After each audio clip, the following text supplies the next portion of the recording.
souls, and welcome back to Spiritual Paranormal. I am so honored to have you with me tonight as we continue our journey through symbols, tools, and energy that shape our spiritual lives.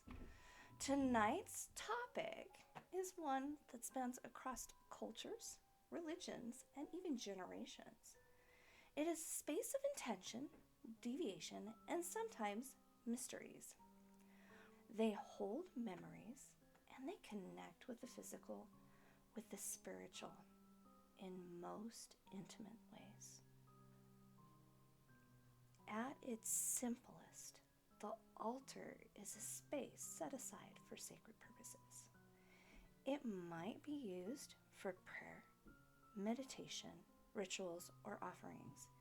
It could be as grandeur as a church altar made of marble and gold, or simple and small as a shelf in your home with candles, a photo, and a feather. Altars reflect intentions, whether they are built for honoring ancestors, connecting with spiritual guides, manifesting goals, or simply finding stillness. They serve as an energetic beacon, saying to the universe, "This is sacred. This is where I meet the divine." Altars appear in nearly every spiritual tradition around the world. In Christianity, the altar is essential to worship, a table of sacrifice, communion, and remembrance. In Hinduism, home altars are filled with colorful statues of deities, offerings of fruit, incense, flowers, each of them honoring a divine presence and inviting blessings into the household. In Mexican traditions, Dia de los Muertos, the Day of the Dead, is a type of altar built to honor deceased loved ones, decorate with magnolias, candles, sugar skulls, and their favorite foods so that people remember who they are. In witchcraft and paganism past, altars are often elemental and seasonal, shifting with the moon phases, Sabbath, or personal spell work. A witch's altar may include tools like an athame, a chalice, herbs, crystals, and symbols of the earth, air, fire, and water. Altars can even be found in Buddhism, Judaism, Islam, and African traditions of religions, though they are vary in structure and symbolism.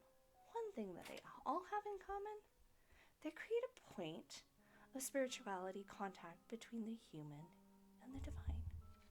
Some people have reported sensitive, strong energy around altars, a warmth or buzzing, or even a shift in the presence.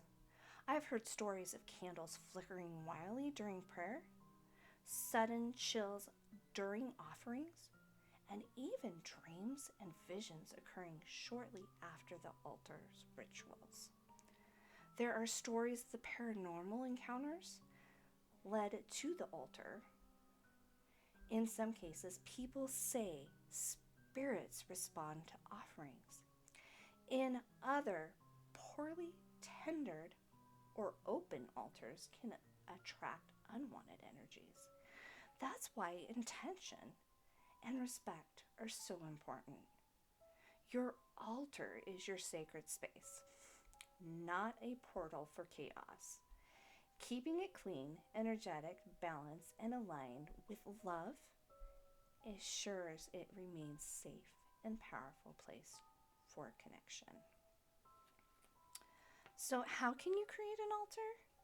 You don't need anything fancy, no tools or spiritual lineage. All you need is an intention. Start by choosing a quiet place, a corner, a table, a shelf, cleansing it physically, and then energetically with incense, sage, or even your breath and a prayer. Items that you can hold meaning to you: a candle that represents light, a photo of an ancestor or a guide, crystals and stones from the earth, a bowl of water, a feather, a shell, symbols of your faith or personal path. And mostly important, come to it with a presence.